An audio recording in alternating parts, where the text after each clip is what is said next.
दुःखात जर एकटे असाल ना तर सुखात अजिबात कुणाला येऊन द्यायचं नाही.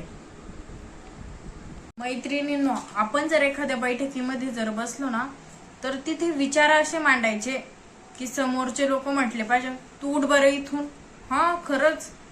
वैष्णवी, तुझा जन्म कोणत्या वारी झालाय? गजब बेइज्जती. सोमवारी. आणि तुमचं? माझा रविवारी.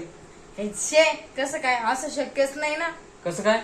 रविवारी सुट्टी असते. हे, चल उठ.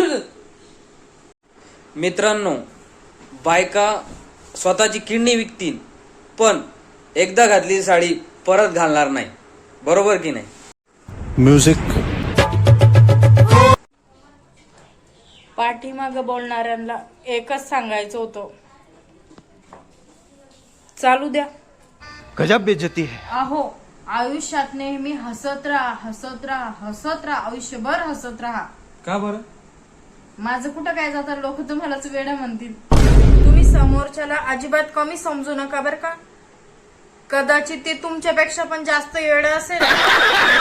अहो सर, आमच्या टूथपेस्ट मध्ये निलगिरी, लवंग, कापूर, विविध वृक्षाची पाने तसेच तूप हे सर्व आहे.